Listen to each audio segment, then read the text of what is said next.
So, how does one become a chemistry professor in South Africa? Okay, so I'm going to share my experience. It may be different to some individuals, okay, especially those who started their careers in chemical industries.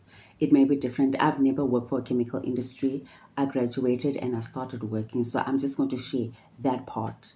But it will be interesting to find out for somebody who went into a chemical industry before they started becoming academic. It would be really nice to hear how they transitioned and they moved from one to the other. All right. So in my case, this is the knowledge that I know of, okay, where one would start with a chemistry or chemical sciences degree. Okay, it depends, the name depends on the institution one is enrolled in. Okay, at my university, it's chemical sciences. Okay, so it's either 4-year degree or 3-year degree. In the instance where it's a 4-year degree, it means the undergraduate degree and honors are merged into one, and then one will graduate after 4 years. 3-year degrees mean that the person will do the 3 years, graduate, and then do 1 year of honors. Okay, so at honors level, this is the introduction. In fact, it's a slight introduction into research. This is where you're given a research project as a student, and you are overseen by a supervisor, and they teach you the introductory part of research at honors level. Okay, remember, undergraduate is all about writing the test, passing, and moving on to the next year. So yeah, as much as there is content that needs to be read and written and examined on, there's also an additional component, which is the research component. Once you have passed or graduated your honors, you then move into a 2-year degree, which is now master's. Okay, some master's degree, now we have a master's in nanoscience, okay, in South Africa, but there is also just the normal master's, which is done over 2 years. Also, the nano program is also done over 2 years. However, here, when you're given a research project, it means that you need to do it independently. In fact, the expectation is that you're now starting to be independent of your supervisor, where you would have discussed the topic of interest with your supervisor, you agree on, because that topic needs to it needs to be such that it encompasses the supervisor's expertise, but it should also be something that the student also likes, so that the student is motivated to complete the study. All right, so that is done over 2 years. Then, but however, this part of the study required that there should be a thesis written, there should be conference participation, and there's also an introduction, or allows you to start teaching maybe on behalf of the supervisor as well. And also, there's a huge requirement for you to start publishing as well. Some people start publishing at honors. It's different from for each supervisor and the expectation of each institution. All right, that's 2 years. Sometimes it's longer. Things happen. Then you move on to PhD. PhD minimum time is 3 years. It may be longer, but now you are now starting to realize that you are really independent of your supervisor. The project needs to be novel, something that hasn't been done before. That's the expectation. And you come up with the topic, you present it to your supervisor, you publish, you attend conferences, you will write your thesis at the end, it gets graded. You are now a fully fledged researcher by the end of your 3 years. That's the expectation. Okay, you know how to analyze the results that you get from your study. You know how to use equipment, chemical equipment, that allow you to get the data in the first place for your research. But it's also important that you know how to use the equipment also for teaching purposes. Some people go through a postdoctoral fellowship. I never did, but a postdoctoral fellowship is more deemed like a research fellowship, where you are doing a research project. Again, building from your PhD, building from your master's, you have those skills that allow you to polish up on your research skills. So you come up with a project, you work on it, you supervise junior students to you on the behalf of your supervisor. And also, when I say supervisor, I mean the person that you report to in your fellowship, because you have a senior researcher that sort of employs you or that you report to with the fellowship. And in South Africa, that postdoctoral fellowship is funded mainly by the National Research Foundation. So it means that there's a proposal that was submitted and now you get funded. So you need to liaise with the supervisor, somebody who is going to coach you throughout this research fellowship. So sometimes you're required to teach. It depends on the MOU, obviously, of the institution, what the person needs to do in that institution or that specific laboratory in which they are doing the postdoctoral fellowship. Okay, so it's generally 2 years or 3 years. Some people go straight to becoming junior lecturers or lecturers. Now, when one gets employed as a lecturer, several things are looked at. You're looked at whether you've published before. You are looked at whether or not you have collaborators. Are there any other things that you do besides research? Because when you're coming in, you're known typically as a researcher. Some cases now, they look at what you've done as a university student. Were you involved in practicals? Were you helping out there? Were you involved in work study? Were you tutoring? Were you doing part-time lecturing? All those sorts of things, all those activities that happen within a department. Were you ever involved in those things?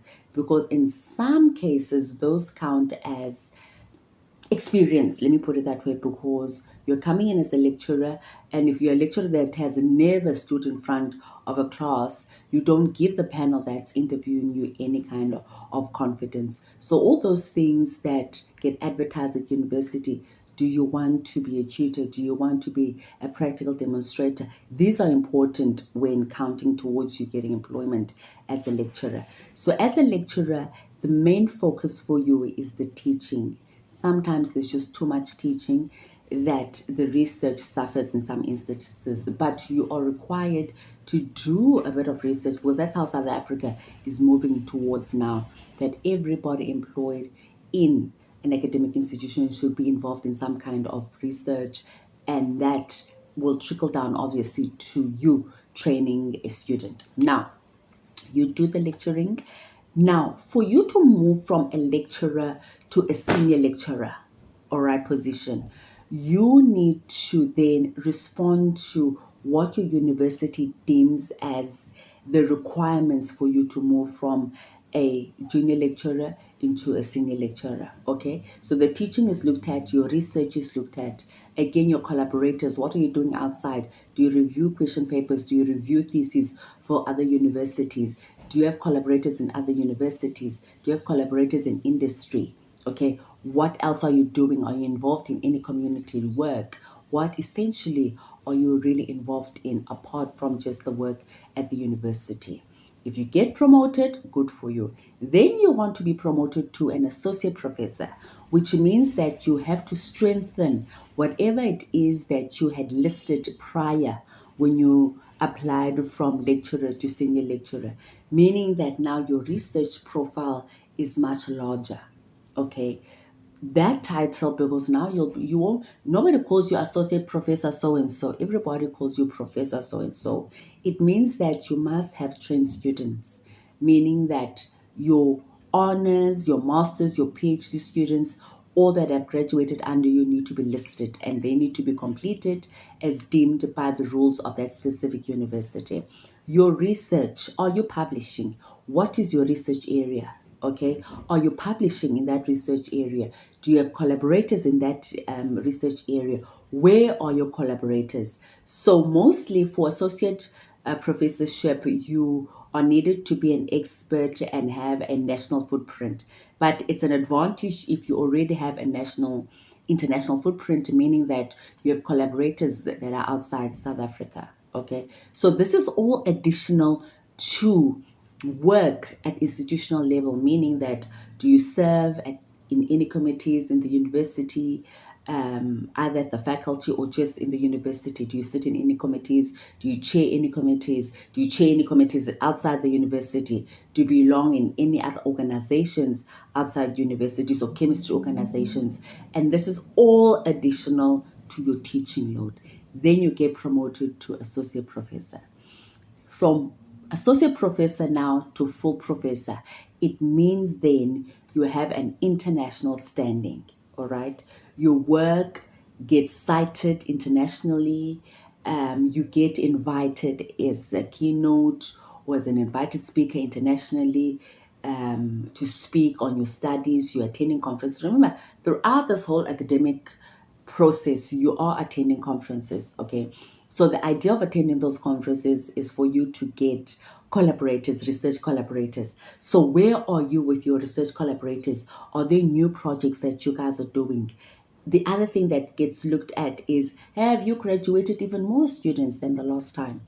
Okay, at masters especially and at PhD level, have you graduated more students? How many publications do you have? Do they speak to the research area that you spoke about or that you've written about in the application? So what else are you doing? Like I said, are you reviewing for journals? Are you an editor for a journal?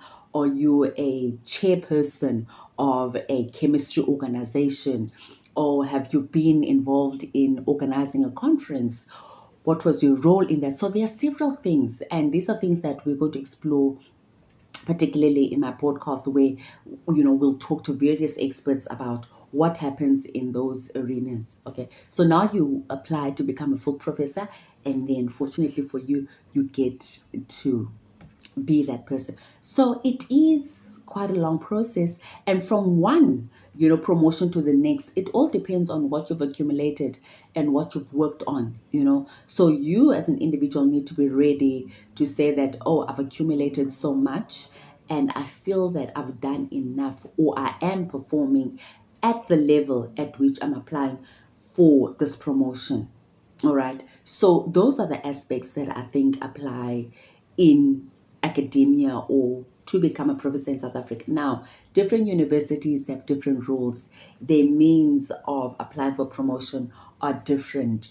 When you get employed as a lecturer, again, they may require you to have done a postdoctoral fellowship. So rules differ from university to university. Okay, so what I've shared is what essentially happened to me, because that's all I did was to remain in the system, finish studying, and just start becoming an academic and work myself through right to full professorship. So that is how you become a full professor in South Africa. So let's hear what you think, what your views are, and please continue supporting the Sociable Chemist Podcast. We appreciate your support. Subscribe, follow us, like, share our content, and engage with us. And if you want to be a speaker, let us know, and then we can obviously talk and invite you to the podcast. So thank you so much for your time and enjoy the information.